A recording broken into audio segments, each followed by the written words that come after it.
నమస్తే రమ్మగారు. నమస్తే జయ. రమ్మగారు, ఏదైనా మంచి స్టోరీ చెప్తారా? సుకేసిని కథ చెప్తా. సుకేసిని భలే తమాషాగా ఉంది. ఓకే. మన మాణిక్య ద్వీపం అని ఒక ద్వీపం ఉండేదట పూర్వం. ఓ రాజుగారికి రాజ్యం చేసేవారు. ఆయనకి లేక లేక ఒక కూతురు పుట్టింది. ఆ పిల్లకి కొంచెం తమాషాగా ఉండేదట జుట్టు, బంగారపు రంగు కేశాలు ఉండేవి. ఎంత అందంగా ఉందో, భలే బాగుండేది పాప. అమ్మాయి జుట్టు మరీ అందంగా ఉండేది. వెనకాలకంతా ఉంగరాలు తిరిగి ఉండేది, ముందు వైపు కొంచెం గోల్డెన్ ల్యాక్స్ ఉండేవన్నమాట. ముందు ఉన్న జుట్టు బంగారపు రంగు ఉండేది.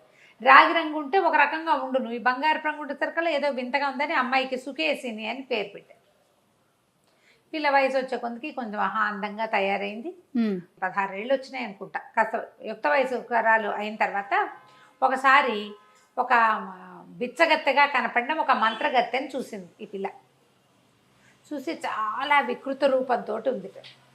మామూలుగానే కాస్త బాగున్న పిల్లలు ఇదేంటి ఇలా ఉంది అలా అనేస్తారు. అవును.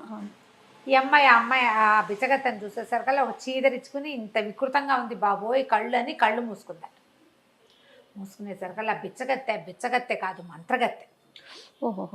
అదేముంది, ఏమిటి నీ జుట్టు చూసుకుని నీ పొగరా, అందంగా ఉన్నావు, మీ అమ్మ నాన్న అందంగా ఉన్నారు, నీకు అనుపానాలన్నీ కుదిరి అందంగా ఉన్నావు, నువ్వు మంచి బట్టలు వేసుకున్నావు, నగబెట్టుకున్నావు, అందరికీ భగవంతుడు అది ఇస్తాడా? ఎవడి రూపం వాడిది కదా.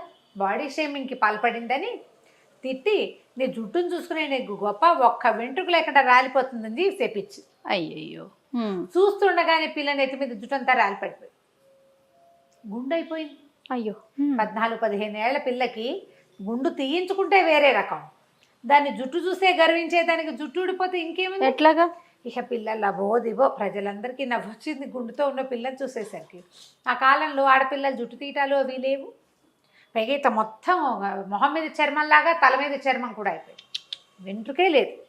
ఇక ఆ పిల్ల విపరీతంగా ఏడ్చింది, బయటకు వచ్చేది కాదు, లోపలే పడి ఉండేది. అయితే ఈ రాజపురోహితులు వాళ్ళు ఏమన్నారంటే, అమ్మ ఏదైనా సాధన చేసి చూద్దామన్నారు. ఇక మంత్రశాస్త్రవేత్తల్ని వాళ్ళని వీళ్ళని గురువుగారులని ఎంతమందిని పిలిచారు. ఎవరిని పిలిచినా ఏమీ జరగల, ఒక్క వెంట్రుక మలవలేదు, గుండుగానేది పిల్ల ఎదుగుతోంది. పిల్ల 16 ఏళ్ళు వచ్చేస్తాయి, 14 ఏళ్ళ పిల్లకి 16 రావడానికి ఎంతసేపు? అక్కడి నుంచి పిల్ల సిగ్గుపడి ఇంకేం పెళ్ళవుతుంది, పెళ్ళవ్వదు. అసలు ముందు ప్రజల్లోకి రాజుగారికి ఒకతే కూతురు, ఆ అమ్మాయి రాజ్యం చేయాలంటే ఈ గుండేసుకుని ఏం చేస్తుంది, అదో బాధ. సరే ఏం చేసింది, రోజు దైవ ప్రార్థన చేసుకునేది క్రమం తప్పకుండా. బ్రాహ్మణ ఆయన ఒక ఆయన వచ్చి ఏం చెప్పాడంటే, లక్ష్మీదేవిని ప్రార్థిస్తే కనుక మహాసమృద్ధి కలుగుతుంది. ధనం కోసం ప్రార్థిస్తే ధన సమృద్ధి, అన్నం కోసం ప్రార్థిస్తే ధాన్యలక్ష్మి అన్నాన్ని ఇస్తుంది, జుట్టు కోసం ప్రార్థించవమ్మా చక్కగాను అని చెప్పాడు. ఈ అమ్మాయి లక్ష్మీ ఉపాసన మొదలుపెట్టింది. అహోరాత్రాలు లక్ష్మీదేవి పూజే చేయగా ఒకనాటి తెల్లవారుజామున, శుక్రవారం నాడు ఉపవాసం ఉండి జాగారం చేసి, తెల్లవారుజామున అమ్మాయికి పెద్ద మిరుమిట్లు కొలుపుతూ లక్ష్మీ ప్రసన్నం జరిగింది. అమ్మవారు ప్రత్యక్షం అవల, కానీ తెలిసింది వచ్చిందని. వచ్చి ఏం కావాలని అడిగినట్టు తెలిసింది. తెలిసేసరికి ఆ పిల్ల ఒక జుట్టు కావాలన్న ఒక ఉద్రేకంలో ఉంది కదా, ఆ విగ్రహాన్ని కావులు ఇచ్చుకుని రోజుకు 2 నా జుట్టు పెరిగిపోవాలమ్మా అని కోరుకుంది. 2 నాకు జుట్టు పెరగాలి అన్న కోరికకి తెల్లవారేసరికి టకా టకా టకా టకా పెరిగిపోవటం మొదలుపెట్టింది. జుట్టు పెరిగిందా, కానీ పెరగటం ఆగల. నాకు మోకాళ్ళ దాకా జుట్టు, నడుం దాకా జుట్టు, పోనీ పాదాల దాకా జుట్టు అన్నా బాగానే ఉంది, అంతటితో ఆగిపోయేది. 2 వేసరికల్లా ఏం చేస్తారు, పిల్లని మించిపోయింది జుట్టు, కత్తిరించారు. తెల్లారేసరికి మళ్ళీ పెరిగిపోయింది. 2 అయిపోవాలి కదా, ఎంత కత్తిరిస్తే అంత. ఇక అదొక ప్రోగ్రాం కింద ఈ అమ్మాయి జుట్టు కత్తిరించటము, పైదాకా కత్తిరించేస్తే దానికి డబల్ వస్తుంది, సగానికి కట్ చేస్తే దానికి డబల్ వస్తుంది, 2 ఇంచీలు కట్ చేస్తే 4 ఇంచీలు వస్తుంది. ఇక ఆ జుట్టు పారేయటమే ఒక ప్రోగ్రాము, దాన్ని తగలబెట్టడం, దాన్ని సముద్రంలో కలపడం, గొయ్యి తీసి పాత పెట్టడం. ఇట్ట 2 ఏళ్ళు గడిచినాయి. ఆ పిల్ల ఆ జుట్టు ముయ్యలేక ఇట్ట పడిపోతూ ఉండేది. సరే రాజుగారు ప్రకటన ఇచ్చారు, ఎవరైతే యువరాణి జుట్టు పెరుగుదలని ఆపుతారో వాళ్ళకి అమ్మాయినిచ్చి వివాహం చేస్తామని. ప్రతివాడు వస్తారు, ఏం చేస్తారు, ఇంతలావు జడ, దాన్ని గత్తిరించడం, జడ చూస్తుండగానే టుకు పెరిగిపోతే ఇది బారుస్తుంది అంతే. సరే కొద్ది రోజులు అట్లా గడిచింది. ఈ లోపల ఏమైందంటే, ఒక రణసింహుడు అనే ఒక కుర్రవాడు నేను ప్రయత్నం చేస్తాను అని వచ్చాడు. జనం ఊరికే చూసారు, ఎవ్వరూ ట్రై చేయలే. ఇది భగవద్దత్తమైనది, దానికి ఎవరేం చేస్తారు. అంతే కదా. సరే ఏం చేశాడు, 5-6 సార్లు కత్తిరించి చూశాక అతనికి ఒక ఐడియా వచ్చింది. అయితే ఓ పని చేస్తాను అని చెప్పి తను అంతఃపురానికి బయట నిలబడి, ఓ పని చెయ్యి, నీ జుట్టు ఏ టైంలో పెరుగుతోందో తెలుసు కదా నీకు అన్నాడు. తెలుసు ఆ అమ్మాయికి, అమ్మవారు అనుగ్రహించింది కదా, అప్పుడు పెరుగుతుంది. ఆ సమయంలో ఓ పని చెయ్యి, జుట్టుని పైన కడ్డీకి కట్టేసి నిదానంగా దిగి వచ్చేసేయి నువ్వు అని చెప్పాడు. జుట్టు ఎంత జుట్టు ఆ అమ్మాయికి మించి 5-6 ఇంతలు ఉంది. కత్తిరించి విసుగుపుట్టి అట్టగా ఈడ్చుకుంటూ తిరుగుతుంది. ఖాళీ ఉన్నప్పుడు కట్ చేస్తారు, లేకపోతే ఆ జుట్టు పుచ్చుకు తిరుగుతూ ఉంటుంది అట్టగే. ఎవరైనా మోస్తారు ఆ అమ్మాయి జుట్టుని వెనకాల. సరే ఇది చెప్పేసరికల్లా కుర్రాడు, ఈ అమ్మాయి ఏం చేసింది, ఉయ్యాలకి కడ్డీలు వేస్తారు కదా బాల్కనీలో, ఆ బాల్కనీ కడ్డీకి తన జుట్టు కోసని పైకి మూడేసి నిదానంగా తన జుట్టే పట్టుకుని జారి కిందకి రావటం మొదలుపెట్టింది.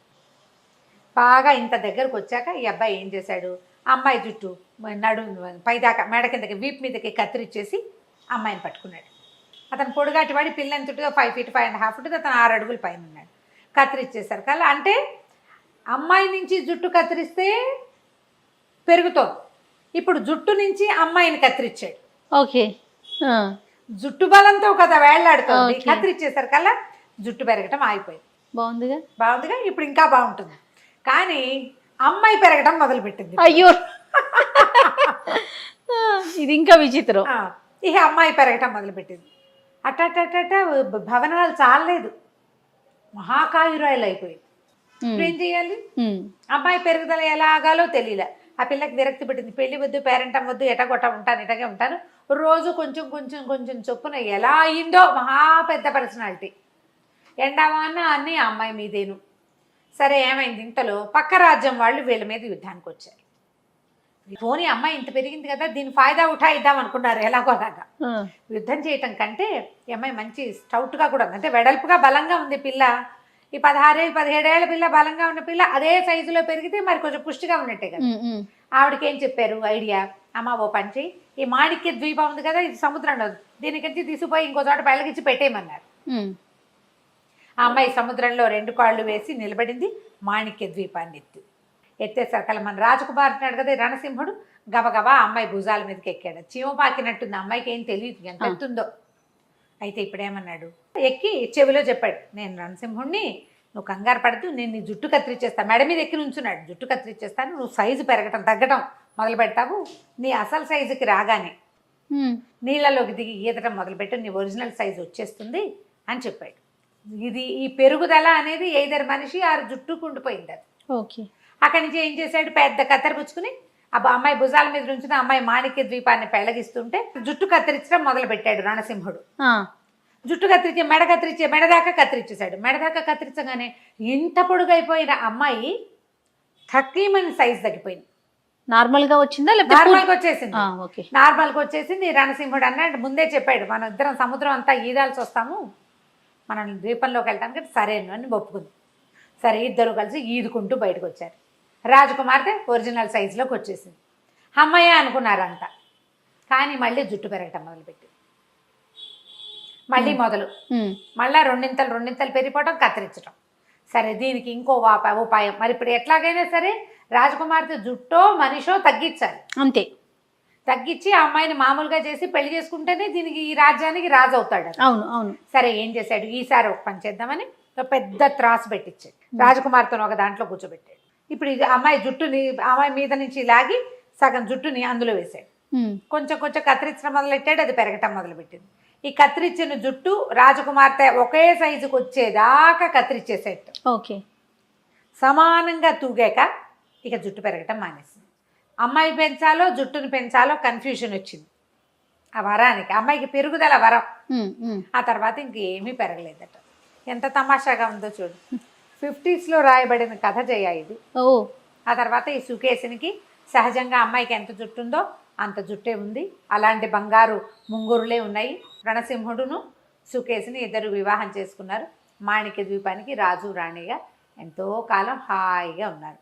దీంట్లో లాజిక్లు వెతకండి, సరదాగా ఉండే ఒక పిల్లలకి చెప్పుకునే ఒక కథ అంతే.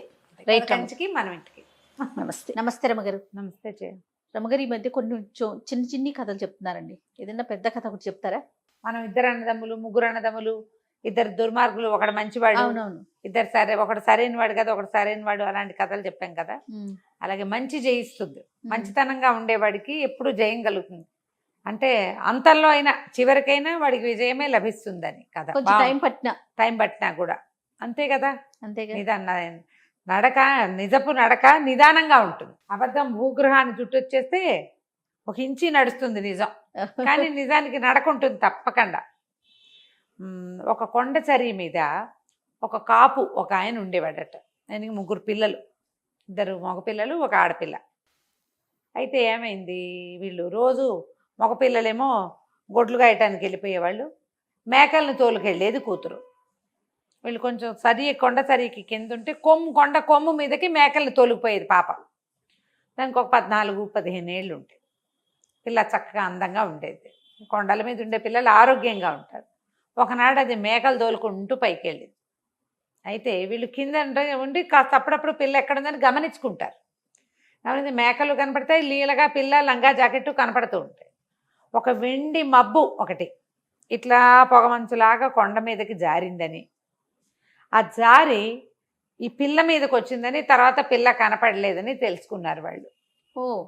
ఇంకా ఆ చుట్టుపక్కల ఇళ్ళు కొన్ని ఉన్నాయి, వాళ్ళంతా కూడా చూసారు. వెండి మబ్బు ఒకటి రావటము, మబ్బు అప్పుడప్పుడు ఆకాశపు కొండ కొమ్ములకి మబ్బులు మీదకి వస్తాయి కదా, ఆ మబ్బుతో పాటు పిల్ల కూడా మాయమైంది. మేకలు దిగొచ్చేసాయి సాయంత్రం. ఎంత వెతికినా పిల్ల కనపడలా. సంవత్సరం గడిచింది.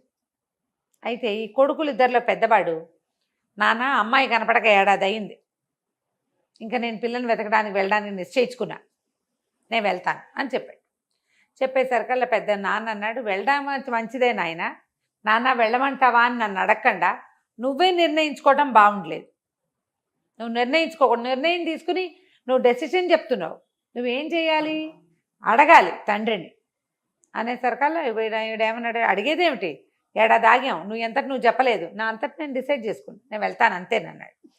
అయితే తల్లిని, అమ్మ నాకు రొట్టె కాల్చివు, నేను వెళ్తానన్నాడు. దుప్పుల వనం అని ఒక వనం ఉందట అక్కడ. ఆ దుప్పుల వనంలో మాయమంత్రాల వాళ్ళు ఎవరో ఉన్నారని, అక్కడికి వెళ్తే పిల్ల దొరుకుతుందని మాట్లాడుకున్నాడు చుట్టుపక్కల వాళ్ళతో. ఆవిడేమంది, నాయన పని ఎక్కువ చేసి పెద్ద రొట్టె కాల్చమన్నావా, ఆపేక్షగా చిన్న రొట్టె కాల్చమన్నావా అని అడిగింది. ఆవిడికి కుర్రాడు తండ్రితో వినయంగా ప్రవర్తించలేదని తెలిసింది. ఆ కోపంతో అడిగింది. అడిగితే ఆపేక్ష అన్నం పెడుతుందా, పెద్ద రొట్టె కాల్చు అని చెప్పాడు అని నిర్లక్ష్యంగా చెప్పాడు. సరే ఆవిడ ఇంత రొట్టె కాల్చి ఇచ్చింది. సరే ఆ రొట్టె చేత్తో పుచ్చుకొని వాడు నడుచుకుంటూ పోయాడు. దుప్పుల వనం అని ఆ దుప్పుల వనంలోకి వెళ్ళాడు. బాగా నడిచి నడిచి నడిచి నడిచి ఎకంత దూరమో నడిచిన తర్వాత ఒక చట్రా ఏదో ఉంటే అక్కడ కనపడితే అక్కడ కూర్చుని రొట్టె తీసాడు తినడానికి. పెద్ద రొట్టె కాల్చింది మా అమ్మ అనుకున్నాడు. రొట్టె తీస్తే ఎక్కడి నుంచి ఒక బొంతకాకి వచ్చింది. అక్కడే నుంచి కా కా కా కా అంటుంటే ఏమన్నాడు, మా అమ్మ ఒక్క రొట్టె కాల్చి ఇచ్చింది, నీ తిండి నువ్వు పడాలి, నా తిండి నేను మోసు తెచ్చుకున్నా, నీకెందుకు పెడతాను పో అనేసి కాకి ఒక్క ముక్క పెట్టకుండా మొత్తం రొట్టెంతా ఆరగించేసాడు. అక్కడి నుంచి ఆ దుప్పుల వనంలో నుంచి అలా నడుచుకుంటూ వెళ్తే దూరంగా వాడికి ఒక ఇల్లు కనపడేది. సరే ఈ రాత్రికి ఇక్కడ పడుకుందాము, ఇక్కడ ఉన్న వాళ్ళు ఎవరో చూద్దామని అందులోకి వెళ్ళాడు. వెళ్తే ఒక ముస్సిలి ఆయన ఉన్నాడు. ఎవర్రా అబ్బాయి ఏమిటంటే, మా చెల్లెల్ని వెతుక్కుంటూ వచ్చానన్నాడు. అంటే సరే ఏదో పడుకో అన్నాడు. రాత్రికి ఆ ఇంట్లో వీడు పడుకున్నాడు. తెల్లవారిన తర్వాత ఆయన ఏమన్నాడు, అబ్బాయి నాకు 3 మచ్చలావులు ఉన్నాయి, 3 మచ్చలావులని కాయాలి, కాసేందుకు కమత ఉంటావా నా దగ్గర అని అడిగాడు. అడిగేసరికల్లా కుర్రాడు అన్నాడు, అసలు నేను బయలుదేరిందేమో మా చెల్లెల్ని వెతకడానికి, సరే గిట్టుబాటు అయితే కమతం కూడా చేస్తా, ఆవుల్ని కాస్తానన్నాడు. అంటే సరే ఈయన ఏమన్నాడు, ఆవును కాచడానికి రూల్స్ ఉన్నాయి, అవి ఎటు వెళ్తే అటు వెళ్ళనివ్వాలి, ఏం వేస్తే అవి మేయనివ్వాలి, వాటిని తోలకూడదు, కసరకూడదు, కేకలేయకూడదు. చాలా బాగుంది. అవి తిరిగి ఎప్పుడు వస్తాయనుకుంటే అప్పుడే వెనక్కి వస్తాయి, అప్పుడే నువ్వు వెనక్కి రావాలి ఇలాగా అన్నాడు. అనేసరికి సరే ఒప్పుకున్నాడు. ఆ 3 మచ్చల ఆవుల్ని తోలుకుని అడవి మీదకి బయలుదేరాడు. అలా తోలుకుంటూ వెళ్తుంటే ఒక పెద్ద మైదానం అంది. ఈ మైదానంలోకి వెళ్ళేసరికల్లా ఆవుల దారిన ఆవులు పోతున్నాయి. వీడికి ఆవుల్ని వదలకూడదని ఇన్స్ట్రక్షన్ ఉంది, నువ్వు అవి ఎక్కడికి వెళ్తే నువ్వు అక్కడికి వెళ్ళాల్సిందే, అవి ఎక్కడ నీళ్ళు తాగితే నువ్వు అక్కడ నీళ్లు తాగాలి. ఆ మైదానంలోకి వెళ్ళేసరికి ఒక వెండి కోడి, బంగారు కోడి, 2 కోళ్ళు కనపడ్డాయి వీడికి.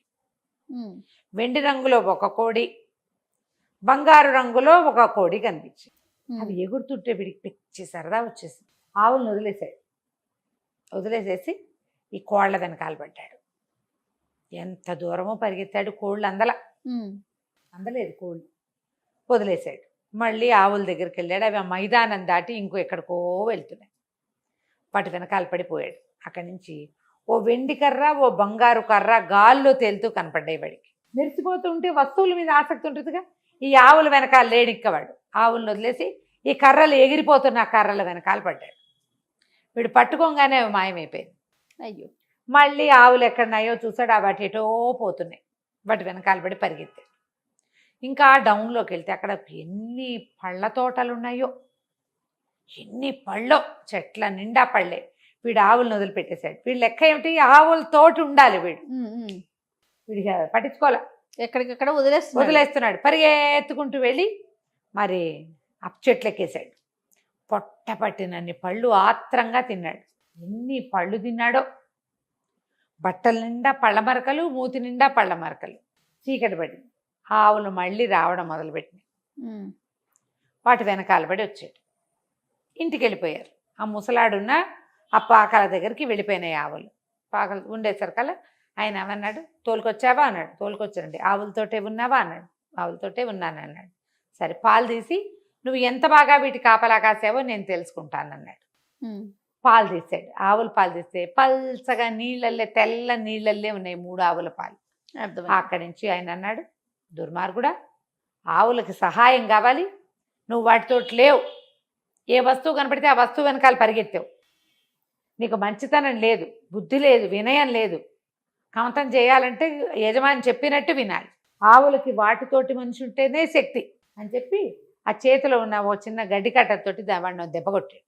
ఓ. కొట్టేసరికల్లా వాడు రాయిగా మారిపోయి అక్కడ ఉండిపోయాడు. సంవత్సరం గడిచింది. ఆ, ఏడాది తర్వాత చిన్న కొడుకు నాన్నని అడిగాడు, నాన్న, చెల్లాయి తప్పిపోయి 2 ఏళ్ళు, అన్నయ్య తప్పిపోయి ఏడాది అయింది. నన్ను ఏమైనా వెళ్ళమంటావా ఒకసారి వెతకడానికి అనేసరికల్లా నాన్న అన్నాడు, నాయన అడిగావు కదా, వెళ్ళిరా ఒకసారి. పర్మిషన్ తీసుకున్నాడు. నువ్వు అడిగావు కదా, వెళ్ళనా అన్నావు కదా, వెళ్ళిరా, చెల్లాయిని అన్నయ్యని తీసుకురా అన్నాడు. అక్కడి నుంచి వాళ్ళ అమ్మ అడిగింది, బాగా పనిచేసి పెద్ద రొట్టె కాల్చిన నాన్న, ఆపేక్షతో చిన్న రొట్టె కాల్చిన అని అడిగితే పిల్లాడు అన్నాడు, అమ్మ ఆపేక్షతో పెట్టేది చిన్న తుంపైనా చాలమ్మా, నీకు చేత వచ్చినంత ఆపేక్షగా చెయ్యి అని చెప్పి చిన్న రొట్టె కాల్చి చేతిలో పెట్టింది. రెండో వాడు నడుచుకుంటూ బయలుదేరాడు. బయలుదేరితే దుప్పుల వనంలోకి వెళ్ళిపోయాడు. ఉమ్, వెళ్ళేసరికి అలా చట్రాయి దగ్గర కూర్చొని తినడానికి తీసాడు రొట్టె. బొంతకాకి అరుచుకుంటూ వచ్చి అక్కడి నుంచునేసరికల్లా ఏం చేశాడు, అయ్యో ఆకలిస్తుందా, అన్నిసార్లు కాక అంటున్నావు, దా ఇదిగోనని రొట్టెలో కోసం ముక్క తుంచి పెట్టాడు. తిని మళ్ళీ కాకి మళ్ళీ అరిచింది. సగం తందిని సగం దానికి పెట్టేశాడు. అరిచిన బొంతకాకి ఎగురుకుంటూ పోయింది. వీడు నడుచుకుంటూ ఆ ముసలాయన ఇంట్లో ఏ ఇంటికి తన అన్నయ్య ప్రవేశించాడో అక్కడికి పోయాడు. ముస్సిలైన బాగా పెద్దవాడు. సరే, ఆయన రాత్రికి పడుకొని ఆయన పడుకోబెట్టి, మా దగ్గర కమత ఉంటావా అంటే, నిజానికి నేను మా అన్నయ్యని చెల్లిని వెతుకుతున్నాను, నువ్వు పెద్దవాడివి, పాపం గొడ్ల వెనకాల పడి ఏం పోతావు, ఉమ్. నీ ఆవుల్ని కాస్తూ మా అన్నయ్యని చెల్లిని వెతుకుంటాలే తాత, ఒక ముద్ద అన్నం పెట్టు చాలు నాకు అని చెప్పాడు. ఆవుల్ని తోలుకుని బయలుదేరాడు. ఆవులు మైదానంలోకి వెళ్ళాయి. వీడికి వింత కోళ్ళు 2 కనపడ్డాయి, వెండి రంగు కోడి, బంగారు రంగు కోడి. ఉమ్. చాలా ఆసక్తిగా చూశాడు, కానీ వీటిని మనం ఏం చేసుకుంటాం అనుకొని వాటి జోలికి వెళ్ళాల. వాటి దారిన అవి తిరుగుతుంటే వీడి దారిన వీడు ఆవుల దగ్గర నుంచున్నాడు. పోయి ఆవులతో పాటు నడవటం మొదలుపెట్టాడు. అక్కడి నుంచి ఇంకా ముందుకెళ్ళి ఆవులు మైదానాలు దాటి అడవిలోకి ప్రవేశించాయి. అడవిలో ఒక వెండి పొన్ను కర్ర, ఒక బంగారు పొన్ను కర్ర గాల్లో ఎగురుతూ కనపడ్డాయి. అలాంటి కర్రలు చూస్తే ఉత్సాహంగా ఉంటుంది కుర్రాళ్ళకి. ఇట్లాంటివి గాల్లో ఎందుకు ఎగురుతాయి, ఏ మాయ మంత్రాలవో విచిత్రంగా అని వాటి జోలు మనకెందుకని ఆవుల మీద చేతులేసి వాటితో పాటు నడుస్తూ పోయాడు. ఇంకా దాటిన తర్వాత పెద్ద పళ్ళ చెట్ల వనంలోకి ప్రవేశించినాయి ఆవులు. వీడు పొద్దున్నే అన్నం తినొచ్చాడు. కడుపు నిండిన వాడికి మనకి పండెందుకు, పళ్ళుంటే మాత్రం ఆయన ఆవులతోటి ఉండాలి. ఆయన చెప్పిన రూల్స్, అవి ఎటు వెళ్తే అటు వెళ్ళాలి, అవి ఏం తింటుంటే వాటి దగ్గరే నువ్వు నుంచోవాలి, కన్ను మరుగు కాకూడదు, దగ్గరే ఉండాలి, తోలకూడదు. అవి తిరిగి వచ్చినప్పుడు తిరిగి రావాలి. అదే పెద్దవాడికి ఏ రూల్ చెప్పాడో చిన్నవాడికి అవే రూల్స్. ఆవులతో ఉండమన్నాడు కాబట్టి పళ్ళ చెట్ల దగ్గరికి వెళ్తే ఆవులు ఎటు వెళ్ళిపోతాయో, చెట్టెక్కి కోసుకోవద్దు పళ్ళు. అవునవును. మనం పళ్ళ అయ్యావ ఎందుకు, ఇంటికి వెళ్ళిపోతే సాయంకాలం అక్కడే ఏదో రెండు రొట్టెలు తినొచ్చని కుర్రాడు వాడి జోలికి వెళ్ళాలి. అక్కడి నుంచి దూరంగా మంటలు కనపడ్డాయి. ఈ ఆవులు నడుచుకుంటూ ఆ మంటల వైపుకి వెళ్ళిపోయింది. వీడికి ఇన్స్ట్రక్షన్ ఉంది, ఆవును తోలకూడదు, కసరకూడదు, కేకలేయకూడదు. వీడు వాటితో పాటే వెళ్ళాడు. ఆవులు కసగందల పొగ వస్తోంది, ఆ పొగ మధ్యలో ఇంచి వెళ్ళినాయి. వీడు కూడా సేఫ్గా వాటి వెనకాల నడుచుకుంటూ వెళ్ళిపోయాడు. అక్కడ బోళ్ళంత గడ్డి ఉంది, కడుపు నిండా గడ్డి మేసి 3 ఆవులు మళ్ళీ వెనక్కి తిరిగినాయి. తిరిగేసరికల్లా వెనక్కి తిరిగి వచ్చి పిల్లాడు కూడా వాడితో పాటు రెండో వాడు వచ్చేసాడు. వెనక్కి వచ్చేసి ఈ ముసలాయన దగ్గరికి వచ్చాడు. ముసలాయన అన్నాడు, బాగా కాసేవా ఆవుల్ని అంటే, బాగా కాసాను, వాటితో పాటే ఉన్నాను అన్నాడు. అనేసరికి సరే పాలు తీసి చూస్తానన్నాడు. పాలు తీసేసరికల్లా పాలు చిక్కగా పైన వెనదేలుతున్నట్టుగా ఉన్నాయి. ఓహో సరే అంటే అప్పుడు ఆవులకి నచ్చినట్టు చేసావన్నమాట. ఆయన అన్నాడు, సరే అబ్బాయి నీకేం కావాలో చెప్పు అనేసరికల్లా నేనేం చెప్పను, నేను మా చెల్లిని మా అన్నయ్యని వెతుక్కుంటూ వచ్చాను. ఇక్కడ ఏదో రాతి బొమ్మ ఉంది, అదేమో మా అన్నయ్య లాగా ఉంది. గుర్తుపట్టాడు. మా అన్నయ్య అల్లే ఉంది. మరి మా అన్నయ్య మా చెల్లి కావాలి నాకు. మీ రకం చూస్తుంటే మీరే మా అన్నయ్యని మా చెల్లిని తెచ్చారేమో అనిపిస్తోంది. మా అన్నయ్యని మా చెల్లిని మాకు ఇప్పించి తాత, నేను వెళ్ళిపోతాను అన్నాడు. అనేసరికల్లా ఆయన అన్నాడు రుసరుసలాడుతూ, తెచ్చాననుకో, మీ అన్నయ్యకి బుద్ధి లేదు, మంచితనం లేదు, వినయం లేదు, వాడికి గొడ్డునప్ప చెప్తే జాగ్రత్తగా చూసుకోవటం రాదు. సరే కావాలంటే నీకు అట్లాగే ఇస్తా, నాకు 3 పనులు చేసి పెట్టు నువ్వు. ఈ 3 పనులు అయితే అన్నయ్యని ఇచ్చేస్తాడా? అన్నయ్యని ఇచ్చేస్తాను, మీ చెల్లిని కూడా ఇచ్చేస్తాను అన్నాడు. సరే చెప్పమన్నాడు. ముసలివాడు 3 కోరికలు చెప్పాడు. ఏం చెప్పాడు, ఈ కొండ అవతల అడవిలో, కొండ మీద కూడా వెళ్తుంది, ఒక అడవి దుప్పి ఉంది. దాని బ్రహ్మాండమైన కొమ్ములు, ఆడదుప్పి, అది కాళ్ళు చువ్వల్లా ఉంటాయి, మహావేగంతో పరిగెడుతుంది. ఆ దుప్పిని పట్టుకొచ్చి తెచ్చిపెట్టు నాకు, అది కావాలి. తర్వాత అవతల వైపు ఉన్న సరస్సులో ఒక ఆకుపచ్చ రంగు మెడ ఉన్న బాతు ఉంటుంది, అడవి బాతు. సరస్సు చుట్టుపక్కలే ఉంటుంది, ఆ బాతును పట్టుకురా. తర్వాత కొండల మధ్యలో కోనేరు ఒకటి ఉంది, ఆ కోనేట్లో ఎర్ర రంగు మొప్పలు, ఆకుపచ్చ రంగు తోక, పసుపచ్చ మెడ కింద పసుపు తార ఉన్న ఒక అద్భుతమైన చేప ఉంది. ఆ చేపను తెచ్చిపెట్టి, జల చేప. ఈ 3 పట్టుకురా. మీ తమ్ముడు మీ చెల్లిని మీ అన్నయ్యని ఇచ్చేస్తానన్నాడు. వీడు ఎటా తెస్తాడు? సరే కుర్రాడు బయలుదేరుతానన్నాడు. అక్కడి నుంచి అడవిలోకి బయలుదేరాడు. బయలుదేరితే దూరంగా వాడికి ఆ దుప్పి కనపడింది. ఆడదుప్పి ఎత్తుగా ఉంది, దాని కాళ్ళు నిజంగా చాలా బలంగా ఉన్నాయి. ఇక పరిగెత్తింది, వీడు దాని వెనకాల పడ్డాడు. పడి పడి పడి ఏమనుకున్నాడు, ఒక జాగిలం గనక ఉంటే దీన్ని పట్టేస్తాను నేను అనుకున్నాడు. సడన్గా ఎక్కడి నుంచి వచ్చిందో పెద్ద కుక్క వచ్చింది. అక్కడి నుంచి కుక్క వీడు కలిసి దాన్ని కాసేసి ఆ దుప్పిని కట్టేశారు.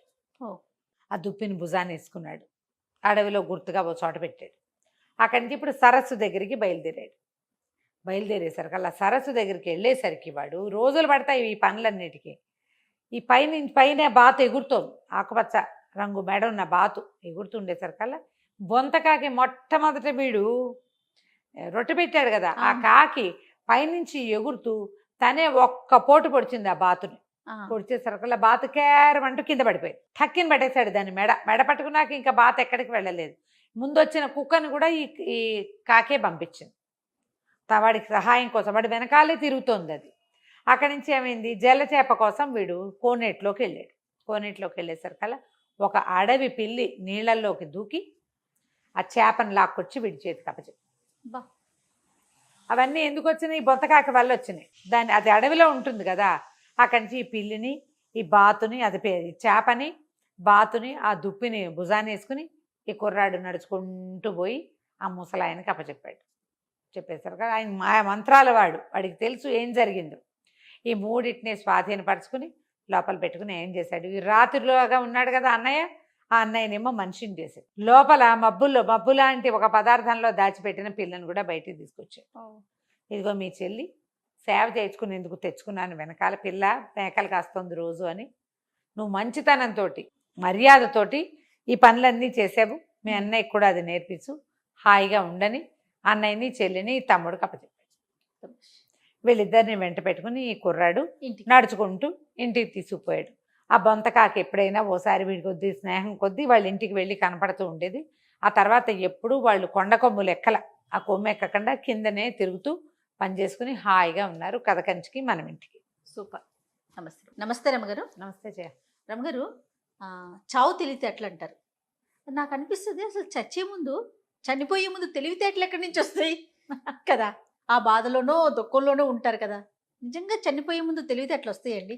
చావు తెలివితేటలు ప్రదర్శించి మాకని చెప్తూ ఉంటారు కదా. చచ్చే ముందు లాస్ట్ మినిట్ లో శరీరానికి ఒక ఉద్రేకం వస్తుంది జయ. ఇప్పుడు ముసలి మూతగా అనుకో, అనారోగ్యము, చచ్చేటప్పుడు ఏముండదు, ప్రాణాలు పోతాయి. ఇప్పుడు కుర్రాడు అనుకో, ఇద్దరో ముగ్గురో వాడిని మట్టుకుని కొట్టేస్తారనుకో, వాడి దెబ్బలు తింటూ గిలగిలాడి తనుకుని ఎలాగైనా బతికేద్దామని చూస్తాడు. నీళ్ళలో పడ్డారనుకో, అదే పడ్డిన పాటిగా రాయి పడ్డాడు రిస్క్ అని మునిగిపోడు వాడు. ఎట్లాగైనా కొట్టుకుని బయటికి రావటం. చచ్చిపోతున్నామని అర్థమైందంటే శరీరం దాన్ని జీవికి శరీరం మీద అపరిమితమైన ప్రేమ ఉంటుంది, దాన్ని ఆడించేస్తుంది, బ్రెయిన్ యాక్టివ్ అయిపోతుంది, ఎలాగైనా తప్పించేసుకోవాలనిపిస్తుంది చావు మీదకి వచ్చినప్పుడు. అలాగే కదా మనం మన మీదకి వచ్చేసరికి కొట్టేస్తాం ఉద్రేకంలో. అట్లా చంపేసిన ప్రాణం రక్షించుకోవడం కోసం కొట్టి చంపేసిన వాళ్ళు కనపడతారు. ప్రాణరక్షణ కోసం గనక కొడితే డిఫెన్స్, కొడితే దానికి ఏ శిక్షలు లేవు. ఆత్మరక్షణ చేసుకోవడానికి కొట్టడం, ఆత్మరక్షణ చేయడానికి ఏదైనా చేయొచ్చు. ఈ ఆత్మరక్షణ అనేది ఎప్పుడు వస్తుంది? నేను చచ్చిపోబోతున్నాను అనిపించినప్పుడు అవతల వాళ్ళ పీకి పిసికి చంపేస్తారు. అందు ఈ పిసికి పిట్టలాగా ఉన్నవాడు పెద్ద బలశాలను కూడా కొట్టి చంపేయగలడు. ఆ ప్రాణం పోయే సమయంలో మనుషులకు వచ్చేటువంటి ఉద్రేకం, అదే చావు తెలివి అంటారు. అంతేనా? ఆఖరి ఘడియల్లో ఒక చిత్రమైన కుదుపు వచ్చేస్తుంది లోపల. మనిషికి తెలుస్తుంది అంటారు రమ్మగారు. వెళ్ళిపోబోతున్నాను. ముసలికి ముతక్కి తెలీదు. బలవన్ మరణాలప్పుడు ఇప్పుడు ఊరేసుకోవాలనుకుంటారు. ఆ ఊరేసుకునే వాడికైనా కాళ్ళు చేతులు కొట్టుకుంటాయి, శరీరం రెసిస్ట్ చేస్తుంది, వద్దంటుంది. ఎవరైనా మొహమ్మద్ దిండేస్తే చచ్చిపోదాం అని కూర్చోరు.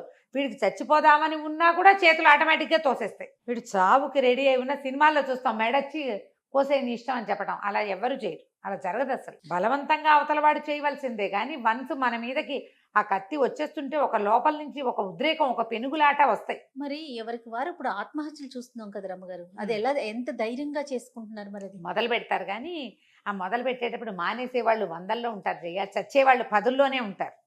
ఆత్మహత్య దాకా వెళ్ళి తిరిగి వచ్చేవాళ్ళు, ఏదైనా తాగేసి నన్ను బతికించండో అని ఏడ్చేవాళ్ళు 100లు కాదు 1000లో ఉంటారు. ఏదైనా తాగేసి వాళ్ళే పరిగెత్తుకుంటూ హాస్పిటల్కి వెళ్ళిపోయేవాళ్ళు. నువ్వు చాలా హాస్పిటల్స్ మేము బందర్లో కూడా చూస్తుంటాడు, కక్కిచ్చేవాళ్ళు, పొడిపి అలా ఉంటాయి.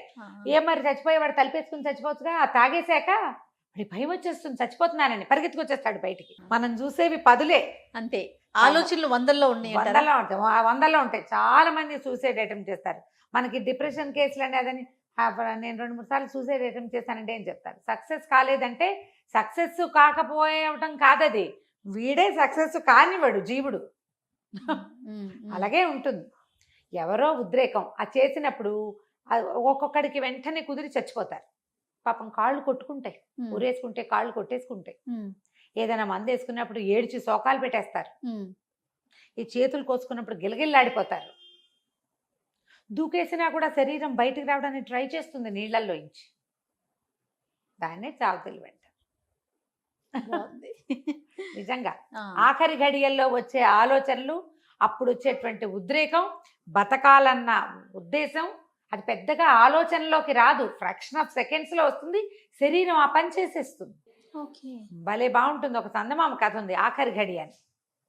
పూర్వం ఒక రాజుగారి రాజ్యంలో ఒక గజ దొంగ ఉండేవాడు. ఎంత దొంగోవాడు, కంటికి తెలియకుండా పాపలు తీసేసేవాడు. మహాశౌర్యవంతుడు. వాడికి పెద్ద గుంపు ఉండేది. హొర్రి భలే కొట్టేశాడే అనుకునేవాడు జనాలు. విడుతుంపదేగా కొట్టేశాడు అన్న మాట వచ్చేది కాదు, వాడు భలే అనిపించేది అనమాట. చాలా శౌర్యవంతుడు, చాలా ప్రతాపవంతుడు. ఎంతమంది మీద పడినా తప్పించేసుకునేవాడు, మెరుపు దాడి చేసేసేవాడు. అసలు సంస్థానంలో ప్రతి వాళ్ళని గడగడలాడిచ్చాడు వాడు. రాజుగారికి విసుగు పుట్టింది, ఎలాగైనా వాడిని పట్టాలనుకున్నారు. మొదట్లో వాడిని ఓర్ని భలే భలే అనుకున్న వాళ్ళు మన దగ్గర కొట్టేస్తే అప్పుడు భలేగా ఉండదు, అంతేగా. ఎవరిమైనా కొట్టేస్తే భలేగానే అనిపిస్తుంది. మన దగ్గర పెళ్ళిళ్ళని వాటిని దోచుకునేవాళ్ళు, దండుగా వెళ్తే వాళ్ళని దోచేసేవాడు.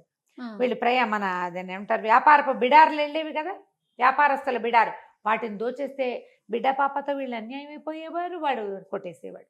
ఆ గజ దొంగ వీరోచితమైన దొంగగా మొదట్లో హీరో వర్షిప్ ఉన్నప్పటికీ క్రమంగా జనాలకు వాడంటే విరక్తి పుట్టింది, రాజుగారికి విసుగు పుట్టింది.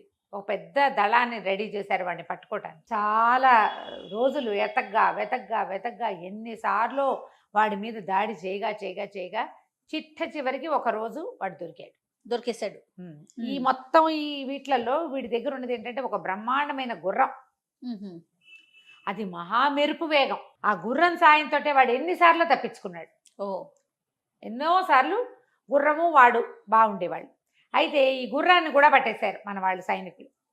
మెరుపు దాడి చేసి గుర్రాన్ని వాడిని పట్టుకున్నారు. రాజుగారు వాడు చేసిన ఫైటింగు అవన్నీ విని ఆయనకి చాలా హీరో వర్షిప్ వచ్చింది. కానీ వాడి మీద వాడు చేసిన దొంగతనాలు, వాడు పెట్టిన ఇబ్బందులు, వాడి కోసం ఎంతమంది సైనికుల్ని ఎన్ని సంవత్సరాల నుంచి తను పోషించవలసి వచ్చింది, ఊళ్ళో ఎందరికీ తన సమాధానం చెప్పవలసి వచ్చింది. ఒక దొంగ దొరకలేదంటే రాజుగారు సమర్థుడు కాదనుకుంటారు. ఇప్పుడు పోలీసులను అంటాం కదా మనం, అప్పట్లో రాజుని అనేవాళ్ళు. ఆయన అవన్నీ తన అవమానాలన్నీ జ్ఞాపకం చేసుకుని వీడిని ఉరిదీయండి బహిరంగంగా, వీడి వల్ల నానా తిప్పలు పడ్డాం, కడుపు మండిపోయి వీడి సంగతి చూడండి అన్నాడు. అనేసరికి వాడిని ఈడ్చుపోయారు, జాగ్రత్తగా ఉంచారు. వాడి గుర్రాన్ని అశ్వశాలలో కట్టేశారు. శభాష్. కట్టేసి వీడిని బహిరంగంగా రేపు ఉరి తీస్తున్నామన్నారు. తీసుకొచ్చారు. వాడికి అప్పటిదాకా రాలా. ఎప్పుడైతే ఊరన్నారా, ఉరి కాకుండా ఆ రోజు రాత్రి కులాసాగా ఉండి మర్నాడు ఉరికంబానికి తీసుకొస్తుంటే టెన్షన్ పుట్టింది.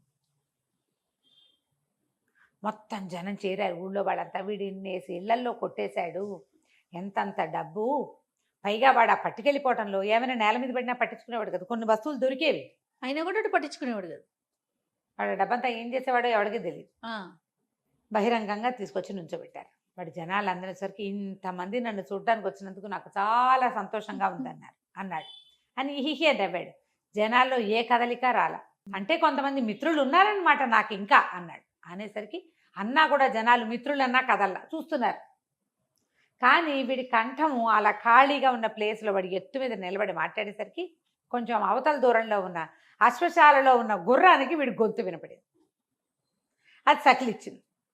వాడు వెంటనే నా గుర్రం అని గుర్తొచ్చింది. అమ్మో నా గుర్రం, అది ఎవరి పాలు పడిపోతుందో అనుకుని, మహారాజా ఆఖరి కోరిక తీరుస్తారా అని అడిగాడు. ఏమిటో చెప్పమన్నాడు రాజు.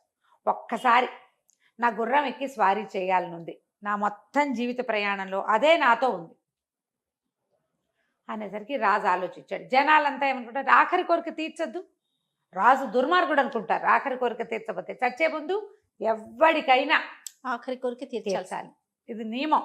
మనం కూడా ఇప్పుడు కూడా పీనల్ కోడ్లో కూడా ఉంది అది. సరే ఏం చేశారు, ఆ రాజు ఆలోచించాడు. ఇన్ని వేల మంది జనం ఉన్నారు, చుట్టూ తప్ప అదేంటంటే బహిరంగ స్థలమే కానీ కోట గోడలు, చుట్టూతా గోడ ఉంది దానికి, చాలా పెద్ద ప్లేస్. అక్కడ ఇలా పోటీలు అవి జరిగే స్థలం. ఆ స్థలంలో ఉరితీస్తున్నారు. సైనికులు వేల మంది ఉన్నారు. గోడలు దాటి వాడు ఎక్కడికి పోతాడు గుర్రంతో కదా. పైగా గుంపులోకి మనిషి ఒకడెళ్తే దూరిపోతే కనపడ్డు, గుర్రంతో దూరితే కనపడతాడు. ఆలోచించి ఈ ప్రజల్లో తనకి చెడ్డ పేరు వస్తుందని ఊహించి, పట్టండి రా వాడి గుర్రాన్ని అంటే మంత్రి సైన్యాధిపతి వద్దు వాడు దొంగ, పైగా మెరుపు వాడు అంటే ఏం కాదు, ఆఖరి కొరకు తెచ్చపతేట తెప్పించండి అన్నాడు. ఆ గుర్రం కథం తొక్కుకుంటూ వచ్చింది. యజమాని చూసి సంతోషంగా సకిలిచ్చింది. వీడి కూడా మిగిలిన వాటి మీద ఆశపోయింది. ఆ గుర్రం మీదే పంచప్రాణాలు వచ్చేసాయి. అది అట్లా తన కోసం ప్రాణం పెట్టుకుని ఉంటుందని వాడికి ఇదివరకు ఎప్పుడూ తెలియలే. వాడితో ఉంది కానీ వాడు పరిగెత్తుకుంటూ వెళ్ళి దానికి కావలిచ్చుకున్నాడు. ఎక్కి ఒక రౌండ్ కొట్టాడు. జనాలంతా చూస్తున్నారు. అబ్బా గుర్రం ఎక్కితే ఏమి రాజసంగా ఉన్నాడు కుర్రాడు, దొంగ అయితే అయ్యాడు కానీ ఏం స్టైలిష్గా నడుపుతున్నాడు. మనం కూడా బైకుల వాళ్ళని చూసి అలాగే అనుకుంటాం, ఎంత స్టైలిష్గా ఉన్నాడు అని. అక్కడి నుంచి మొదటి రౌండ్ ఆ జనాల మధ్యలో జనాలంతా నిలబడ్డారు, ఓ రౌండ్ కొట్టాడు. చూశారు. రెండోసారి గుర్రంతో కథం తొక్కిచ్చాడు. కథం తొక్కించాడంటే అది ఒక కవాతు లాంటిది. జనాలకి ఒక ఉత్సాహం వచ్చేసి చప్పట్లు కొట్టేశారు. వాడు దొంగ, అది దొంగవాడి గుర్రము, వీడు చచ్చిపోబోతున్నాడు, అది మర్చిపోయారు. మనం ఏది చూస్తుంటే దాంట్లోకి వెళ్ళిపోతాం. సినిమా చూసినా అలాగే వెళ్ళిపోయి ఏడుస్తాం మనం వాళ్ళతో పాటు. అది వేషం అని మనకి తెలుసు. అవును. అయినా సరే మమేకం అయిపోతాం. మమేకం అయిపోయాక వాడికి ఒక వెర్రి మంచి ఊహ వచ్చేసింది. ఇప్పుడు నన్ను చంపేస్తారు, నా గుర్రం ఎవడి పాలో పడుతుంది, అదేదో నేను నా గుర్రం ఓసారే చచ్చిపోతే సరిపోతుంది కదా, ఓరి దుర్మార్గుడు. నన్ను కూడా నాతో పాటు నా గుర్రాన్ని కూడా తీసుకుపోవాలి అనుకొని ఏం చేశాడు, గుర్రాన్ని డొక్కల్లో తన్ని రైమని లాగిచ్చేసరికి అది పరిగెట్టుకుంటూ వెళ్ళి వాడి ఉద్దేశం ఏంటంటే గోడ దూకించాలని. దూకే ప్రయత్నంలో పడి చచ్చిపోతుంది. ఇద్దరు చచ్చిపోతాం. ఇద్దరం ఒకేసారి పోతాం. అది ఏకంగా 28, 24 అడుగుల గోడ, అంత మటుకు ఎక్కలేదు ఇది అని ఊహించాడు. ఈ జనం మధ్యలోంచి దూసుకెళ్ళాలి వాడు. గుర్రం మీదకి వచ్చేసరికి జనాలంతా దారిచ్చేశారు, హాహాకారాలు చేశారు, సైనికులంతా కేకలు పెట్టారు. రాజుగారు అయ్యో అయ్యో ఏంట్రా పట్టుకోండిరా అన్నాడు. పట్టుకోలేదు గిట్టుకోలేదు. క్షణాల్లో ఈ గుర్రం కాస్త పైకి వెళ్ళిపోయింది. జనాలంతా ఈలలు చప్పట్లు వేయడం మొదలుపెట్టారు. మొదట హాహాకారాలు కాస్త జయకారాలుగా మారిపోయినాయి, విజయచేధ్వానాలు. ఈ ఎగిరిన గుర్రం కోట గోడ దాదాపుగా 10 అడుగుల 12 అడుగుల వెడల్పు ఉంటుంది. ఆ గోడ మీద నుంచుంది అది. వాడు కాస్త అక్కడే ఉన్నారు ఇద్దరు. వాడు ఏమనుకున్నాడు, పైకి ఎగురుతుంటే పడిపోతాము, అది చచ్చూరుకుంటుంది, నేను చచ్చూరుకుంటా, అయిపోయింది గోల అనుకున్నాడు. కానీ దానికి కూడా తెలుసు యజమానిని చంపేస్తారని, తను చచ్చిపోతానని. అందాక వస్తే వీడికి ఎట్లాగా చచ్చిపోయే ముందు ఇలాంటి వచ్చిందో గుర్రానికి వచ్చింది. అది శాయశక్తుల పైన గోడ మీద ఎక్కడానికి ఎక్కేసింది. అది ఎక్కి నుంచునేసరికి ప్రజలంతా నాస్తి ఊరిని 20 అడుగుల గోడ, వాడేమిటి వాడి గుర్రం ఏమిటి, జనాలంతా చప్పట్లు కొడుతూ ఉండగా అవలీలగా ఇట్టించి ఎక్కిన వాడు దూకలేడు. సైనికులు పరిగెత్తి రాజుగారు సైన్యాధిపతి కేకలు పెట్టే లోపల వాడు గుర్రంతో అవతల వైపు అగడుతుంది. దానికి కందకం, దాన్ని దాటేసి అడవిలో కలిసిపోయాడు. పట్టుకోలేపారు. ఆఖరి ఘడియల్లో వాడికి వచ్చిన ఉద్రేకం వల్ల వాడు తప్పించున్నాడు. చావు తెలివి, కరెక్ట్, చావు తెగింపు. చావు వల్ల మరణాన్ని పక్క నుంచి చూస్తున్నప్పుడు వచ్చే తెగింపు వల్ల వాడి గుర్రము కూడా ఒక్క దెబ్బతోటి తప్పించేసుకున్నారు. ఇక అంతే కదా. రాజుగారు సైనికులు పరిగెత్తారు, వాడు కాస్త వెళ్ళిపోయాడు. కానీ వాడి తర్వాత దొంగతనాలు చేయలే, ఆ రాజ్యం విడిచిపెట్టి పోయాడు. కథ కంచికి మనం ఇంటికి. భలే ఉందండి, చాలా బాగుంది. చావు తెలివితేటలు. నమస్తే రమ్మగారు. నమస్తే రమ్మగారు. నమస్తే రమ్మగారు, విక్రమ బేతాళ కథలు చెప్పుకొని చాలా రోజులు అవుతుందండి. మధ్యలో కొంచెం ఆగింది కదా, ఏదైనా ఒక స్టోరీ చెప్తారా? పట్టుబదలని విక్రమార్కుడు మళ్ళీ వెనక్కి అడుగులేశాడు. బేతాళుడు ఆవహించి ఉన్నటువంటి మృతకళేబరాన్ని భుజం మీద వేసుకున్నాడు. చెట్టు ఎక్కాడు, భుజాన్ని వేసుకున్నాడు, దిగి నడుస్తున్నాడు. బేతాళుడు అన్నాడు, ఆ శరీరాన్ని ఆశ్రయించుకుని ఉన్నాడు కదా, నీ పట్టుబద్దల చూస్తే చాలా ఆశ్చర్యంగా ఉంది, ఎంత పట్టుదల ఉన్నవాడిని నేను చూడలేదు, మార్గాయాసం తెలియకుండా ఒక కథ చెప్తానని చెప్తున్నాడు. పూర్వం గాంధార దేశంలో శల్యుడని ఒక కుర్రాడు ఉండేవాడు. తండ్రి లేడు, తల్లి అతను ఉండేవాళ్ళు. అయితే ఈ అబ్బాయికి దేశాలు తిరగాలని కోరిక, ట్రావెలింగ్ సరదా. కొంతమంది పిల్లలకి అలా ఉంటుంది. ఇప్పుడు ట్రెక్కింగ్లు వచ్చినాయి కదా రమ్మగారు. అవును, ఇప్పుడు ట్రెక్స్ వచ్చినాయి. అప్పుడు ట్రావెలింగ్, దేశాలు తిరిగి చూడాలని, చిన్నప్పటి నుంచి చుట్టుపక్కల ఊళ్ళు అవి వింతలు విడ్డూరాలు అన్నీ చూసి రావాలని సరదా. పెరుగుతున్న కొందికి అతనితో పాటు ఆ సరదా కూడా పెరిగింది. అయితే ఏమైంది, కొంచెం పెద్ద అయ్యాక కాశీని గురించి రకరకాల కథలు విని కాశీ వెళ్ళాలని మనసు వచ్చింది. ఏం చేశాడు, ఒక 3-4 ఏళ్ళు చాలా కష్టపడి డబ్బులు కూడబెట్టి వాళ్ళ అమ్మతో ఏం చెప్పాడంటే, అప్పటికో 25 ఏళ్ళు వాడు అయ్యాడు. అమ్మ, నేను కాశీ వెళ్ళొస్తా, నేను సబ్బు సంపాదించా, సగం నీకు అట్టి పెడతా, సగం డబ్బులతోటి నేను 3 ఏళ్లలో తిరిగి వస్తా, 3 ఏళ్ళు నీ జీవనం దాంతో సరిపోతుంది, నేను లేపైనా నీ జీవితానికి వచ్చిన ఇబ్బంది ఏమి ఉండదు, నేను మిగిలిన డబ్బులతోటి ఖర్చు పెట్టుకుని కాశీనగరం వెళ్ళి చూసి వస్తానమ్మా అని చెప్పాడు. గాంధారం ఎక్కడో ఉంది, కాశీ ఎక్కడో ఉంది. అయితే ఏమైంది, వాళ్ళమ్మ వద్దురా నాయన అంది. కానీ పిల్లవాడు సరదా, ఊళ్ళో పెద్దవాళ్ళంతా కూడా వెళ్ళిరాని, వాడు చిన్న చిన్న ఊళ్ళు చూసొస్తూనే ఉన్నాడు. కాశీ వెళ్ళొస్తే ఎంతో గొప్ప, కైలాసానికి వెళ్ళొచ్చినట్టేనని అందరూ బలపరిచారు. సరే, ఈ గాంధార దేశంలో గుర్రాలు చాలా అత్యద్భుతమైనవి. ఇతను ఏమనుకున్నాడంటే, అక్కడ దేశ విదేశాల నుంచి ఇక్కడికి వచ్చి గుర్రాలు కొనుక్కుంటారు. ఒక్క గుర్రాన్ని కొనుక్కుని ప్రయాణానికి వాడుకుని ఆ గుర్రాన్ని కాశీరాజు గారికి బహుకరించాలనుకున్నాడు. బాగుంది, చక్కటి గుర్రాన్ని కొనుక్కున్నాడు. తన దగ్గర డబ్బులు ఉన్నాయి కదా, డబ్బులు దాచిపెట్టుకుని ప్రయాణానికి పెట్టుకుని మిగిలినవి గుర్రాన్ని వేసుకుని బయలుదేరాడు. ఇతను ఏ ఊరు వెళ్తే ఆ ఊళ్ళో ప్రతి వాళ్ళ దృష్టిని ఆకర్షించేది ఆ గుర్రం.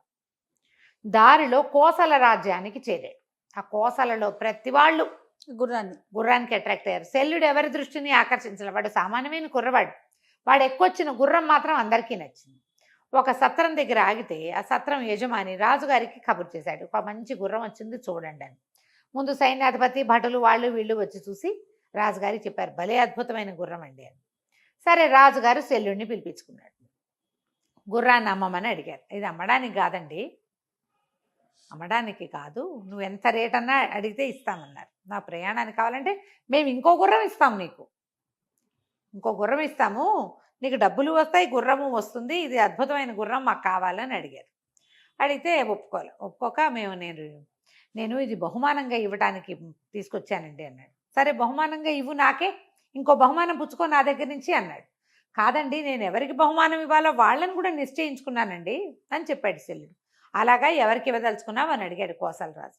కాశీరాజు గారికి ఇవ్వదలుచుకున్నానండి అంటే కోసలరాజుకు చాలా కోపం వచ్చింది. అదేమిటి, వాళ్ళకి మాకు యుద్ధం జరుగుతోందని ఎరగవా నువ్వు అని చాలా కోపం తెచ్చుకున్నాడు. కానీ ఒక 5-10 నిమిషాలు ఆలోచించి, నువ్వు మా రాజ్యాన్ని దాటి కాశీ వెళ్ళలేవు, వెళ్ళనివ్వరు నిన్ను, వాళ్ళకి మాకు పడదు. సరే నేను నీకు ఒక పని చేస్తా, ఒక సర్టిఫికేట్ రాసిస్తా సంతకం పెట్టి, ఇది పుచ్చుకుని వెళ్ళు. కాకపోతే నువ్వు ఒక పని చేయాలి, నువ్వు తిరిగి వచ్చేటప్పుడు మళ్ళీ ఇక్కడ ఆగి నీ దగ్గర ఈ గుర్రాన్ని బహుమానంగా పుచ్చుకున్న కాశీరాజు నీకేమి ఇచ్చాడో చెప్పాలి.